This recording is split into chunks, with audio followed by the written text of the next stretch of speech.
मुसलमानों को ना कभी कोई गिरा सका है और ना गिरा सकेगा। खुदा की इबादत अगर कोई करता है वो अपने रब की इबादत कर रहा है। हम उसको अल्लाह कहते हैं, आप उसको भगवान कहते हैं। तो आप जैसे भगवान की पूजा मंदिर में करते हैं और मंदिर में अरबों अरबों ट्रस्ट के पैसे आते हैं, लेकिन उसके ऊपर कोई भी कार्रवाई नहीं है, कोई बात ही नहीं है। तकलीफ ये है कि हमारे किसी भी पर्सनल चीज़ों में, जिस तरीके से पर्सनल जो हिंदुओं का जो ट्रस्ट है उसके ऊपर अगर कोई गवर्नमेंट का कोई कंट्रोल नहीं है तो फिर वक्फ के ऊपर एक कंट्रोल क्यों की जा रही है। आज वक्फ बोर्ड पास होने के बाद गवर्नमेंट के पास अधिकार आ जाएगा, संबल नहीं बल्कि हिंदुस्तान में जिस भी मस्जिद को अगर वो टारगेट कर देंगे, ये कहकर वो आराम से उस मस्जिद को तोड़ सकते हैं। सोशल मीडिया खुलते ही समझ में आता है कि औरतें सुरक्षित आज भी हमारे देश में नहीं है। इसके बारे में पार्लियामेंट में बात नहीं होती है। पार्लियामेंट में मुसलसल 10 सालों में सिर्फ और सिर्फ मुसलमान के जाति जो उनके जो धर्म से रिलेटेड चीज़ें हैं उसके ऊपर कभी वो कहते हैं यूनिफॉर्म सिविल कोड लगा देंगे। हिंदू भाइयों को मैं ये कहना चाहती हूँ कि वक्फ की प्रॉपर्टी सिर्फ और सिर्फ गरीब और यतीमों के लिए है। देखिए, सरकार अगर कंट्रोल करेगी तो हर एक अदारों को कंट्रोल करना चाहिए, चर्च को भी करना चाहिए, मंदिरों को भी करना चाहिए। मंदिरों में तो करोड़ों करोड़ों सोने और गहने और पैसे आते हैं, उसके बारे में तो कोई कंट्रोल नहीं किया जा रहा है। लेकिन वक्फ के बारे में देखिए, सीधे सीधे मैं बस एक शब्द में यही कहना चाहती हूँ कि सीधे सीधे ये मुसलमान के फंडामेंटल राइट को अटैक किया जा रहा है, मुसलमानों को गिराने की कोशिश की जा रही है, मुसलमानों को कमज़ोर करने की कोशिश की जा रही है और हर तरीके से मुसलमान को ये दिखाने की कोशिश की जा रही है कि हमारे साथ मिल के रहो वरना तुम लोग का अंजाम यही होगा। बहुत ही अफसोस के साथ ये कहना पड़ रहा है कि देखिए, मुझे कभी भी ऐसा महसूस नहीं हुआ कि हिंदुस्तान में पैदा होने के बाद मुझे कभी मायूसी हुई है। मुझे हमेशा फ़क्र रहा है अपने देश पे और इनफैक्ट फ़क्र है भी, आज भी है। लेकिन थोड़ा डिसअपॉइंटमेंट ज़रूर हुआ है बीइंग अ मुस्लिम वुमेन, एक मुसलमान होने के नाते। सिर्फ इसलिए नहीं, अगर मैं अगर हिंदू भी होती तो भी मुझे मुसलमानों के लिए उतना ही दुख होता, क्योंकि देखिए, राइट टू रिलीजन ये तो हमारा फंडामेंटल राइट, ये हमारा अधिकार है। ये तो हमारे कानून में, हमारे संविधान, हमारे कॉन्स्टिट्यूशन में बाकायदा ये मेंशन है कि हम अपने धर्म का पालन कर सकते हैं। तो आज ये शुरू हुआ है। देखिए, 2014 के बाद ट्रिपल तलाक को लेकर, ट्रिपल तलाक भी हमारा अपना इस्लामिक पर्सनल एक चीज़ है, वो सही है गलत है उसके ऊपर मैं आज नहीं जाऊंगी।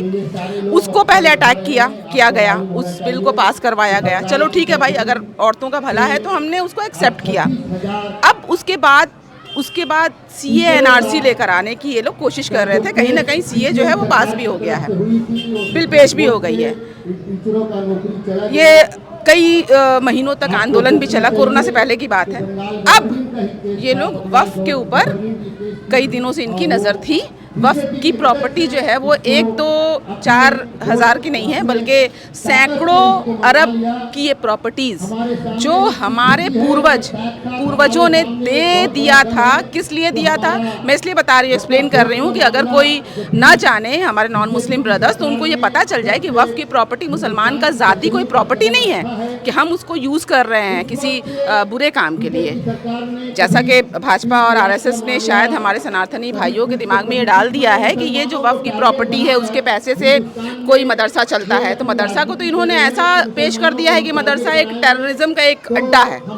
ऐसा नहीं है। मदरसे में बहुत से यतीम बच्चे पलते हैं, उनको दीनी तालीम दी जाती है, अब जाके उनको अंग्रेज़ी तालीम भी वहाँ दी जाती है, जो गरीब और यतीम बच्चे हैं। मस्जिद में तो हम खुदा की इबादत करते हैं। खुदा की इबादत करने से तो किसी को कोई वैर नहीं होना चाहिए।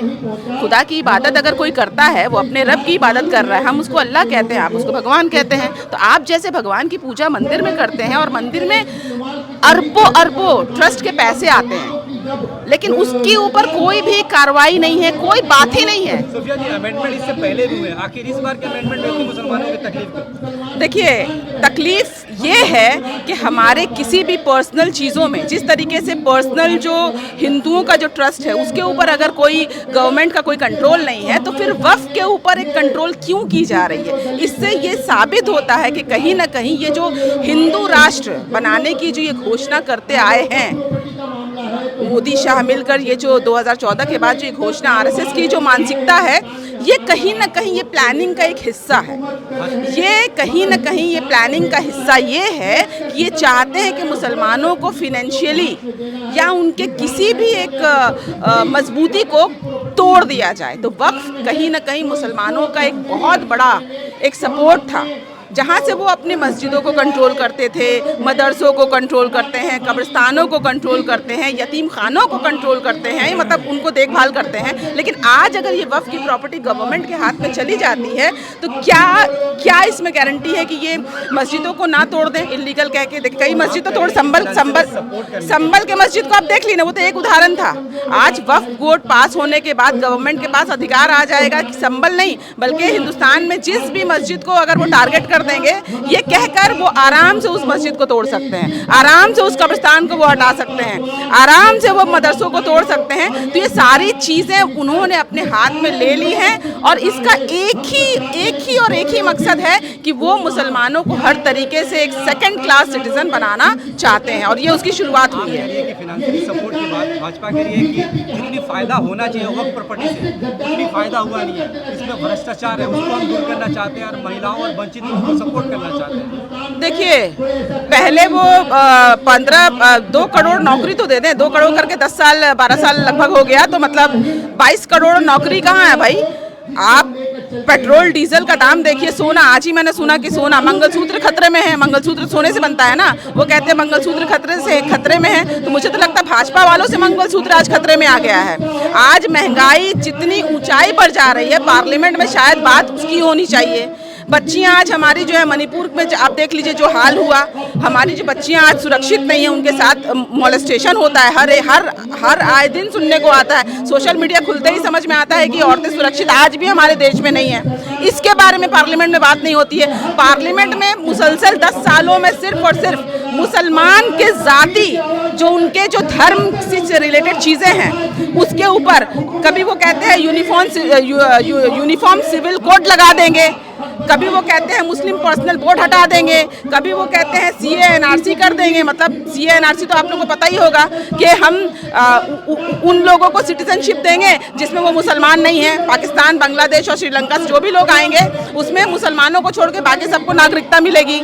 NRC करके जो लोग यहाँ के नागरिक नहीं है, जबरन वो लोग जिनके पास कागज़ नहीं है या किसी भी तरीके से कोई भी चीज़, देखिए कितना देर लगेगा उनको कागज़ टैंपरिंग कर देने में, कितना देर लगेगा अगर वो किसी मुसलमान को टारगेट कर लेते हैं। आप देखिए ना क्या हुआ आज यूपी में, आज बिहार में, जितने भी बड़े बड़े मुसलमान के फेसेस थे उनको आज उन लोगों ने कमज़ोर किया, उनके घरों में बुलडोज़र चलाई। क्यों? ताकि मुसलमानों को ये दिखाना है कि हम तानाशाह हैं, हम लोग तुम लोगों को गिराकर सेकंड क्लास सिटीजन बनाकर पैर के नीचे कुचल कर रखना चाहते हैं और ये शुरुआत हो गई है। इसलिए मैं यही कहना चाहूँगी मेरे मुसलमान भाइयों और बहनों से, देखिए जिस तरीके से गांधी जी ने, मैं कभी भी अहिंसा का साथ नहीं देती, कभी भी आप किसी भड़काऊ भाषण में मत जाइए, कभी आप सोशल मीडिया पे भड़काऊ कोई भी चीज़ में आप मत जाइए, आप सब्र कीजिए। मुसलमानों को ना कभी कोई गिरा सका है और ना गिरा सकेगा। दूसरी बात मैं ये कहना चाहती हूँ कि ये जो मोदी की जो सरकार है ना, भाजपा की जो सरकार है, वो 10-12 साल पुरानी है। जब 200 साल राज करके यहाँ से ब्रिटिश को गांधी जी ने अहिंसा से उनको भगा दिया, नॉन वायलेंस मूवमेंट से भगा दिया, तो भाजपा, देखिए भाजपा पहले बहुमत के साथ आई थी, फिर 2019 में थोड़ा बहुमत के साथ आई, लेकिन 2024 में क्या हुआ, 400 से वो 200 पर आ गए। इससे ये समझ में आता है कि भाजपा अब कमज़ोर हो रही है, अब लोग ऊब गए हैं। ये मुसलमानों को टारगेट करने से, मुसलमानों को कुचलने से आप कितना खुश कीजिएगा। जब सोफिया खान इस बिल का विरोध कर रहे हैं, लेकिन देश के दूसरे राज्यों में कई मुस्लिम महिलाएं इस बिल का समर्थन करते हुए देखी जा रही है। सोफिया खान को क्या प्रॉब्लम? देखिए, जिंदाबाद के नारे लगा रही है। वो मुसलमान है, हिंदू है, कौन है, उसकी तुष्टि तो नहीं की गई है। मुझे नहीं लगता कोई भी मुसलमान इससे खुश होगा। मुझे नहीं लगता ये सारा ढोंग जो है वो भाजपा का रचा हुआ है। कभी भी मुझे लगता है जो वाकई में जो सनातन धर्म को भी मानने वाले लोग हैं वो भी खुश नहीं होंगे, क्योंकि देखिए वो भी जानते हैं कहीं ना कहीं उनको भी गुमराह किया जा रहा है कि वक्फ की प्रॉपर्टी, जैसा मैंने पहले ही कहा कि वक्फ की प्रॉपर्टी से मुसलमान जो है वो अपने मदरसों को चलाते हैं या वगैरह वगैरह। तो ये जो मिसकंसेप्शन है, हिंदू भाइयों को मैं ये कहना चाहती हूँ कि वक्फ की प्रॉपर्टी सिर्फ और सिर्फ गरीब और यतीमों के लिए है। देखिए, सरकार अगर कंट्रोल करेगी तो हर एक अदारों को कंट्रोल करना चाहिए, चर्च को भी करना चाहिए, मंदिरों को भी करना चाहिए। मंदिरों में तो करोड़ों करोड़ों सोने और गहने और पैसे आते हैं, उसके बारे में तो कोई कंट्रोल नहीं किया जा रहा है। लेकिन वक्फ के बारे में देखिए, सीधे सीधे मैं बस एक शब्द में यही कहना चाहती हूँ कि सीधे सीधे ये मुसलमान के फंडामेंटल राइट को अटैक किया जा रहा है, मुसलमानों को गिराने की कोशिश की जा रही है, मुसलमानों को कमज़ोर करने की कोशिश की जा रही है, और हर तरीके से मुसलमान को ये दिखाने की कोशिश की जा रही है कि हमारे साथ मिलके रहो वरना तुम लोग का अंजाम यही होगा। तो मैं बस यही कहूँगी कि आप लोग सब्र कीजिए। जैसे अंग्रेज़ों का हाल हुआ था 200 साल के बाद, वो चले गए। पश्चिम बंगाल में 35 साल राज करने के बाद सीपीएम जो है वो चली गई। उसी तरीके से ये 12 साल की जो सरकार है 2029 में, मैं पूरे दावे के साथ कह रही हूँ कि 2029 में भाजपा भी चली जाएगी। तो बस सब्र कीजिए, और मैं क्या कहूँ, अल्लाह ताला कह सकते हैं कि मतलब जब बड़े बड़े आए, बड़े बड़े चले गए, फिरौन, हिटलर, सिकंदर, ये सारे लोग चले गए। जिसने भी जुल्म किया वो लोग कभी टिके नहीं, उनकी हड्डियां भी गल गई हैं, वो पता भी नहीं चलता। तो ये क्या है, ये बहुत बड़ी चीज़ नहीं है। और हम लोग ऑब्वियसली इसकी साइलेंट प्रोटेस्ट हम करेंगे और करते रहेंगे जब तक इस बिल को, देखिए किसानों ने भी प्रोटेस्ट किया। जब किसान के 3 काला कानून जब आया था तो किसानों ने प्रोटेस्ट किया, 1 साल तक वो मरे कुचले, शहीद हुए, लेकिन इनको वापसी लेनी पड़ी। इसी तरीके से मुझे लगता है कि हमें भी एक होकर प्रोटेस्ट करना चाहिए, बिल्कुल नॉन वायलेंस तरीके से, और इनको मजबूर करना होगा कि ये लोग भी अपना बिल को वापस लें।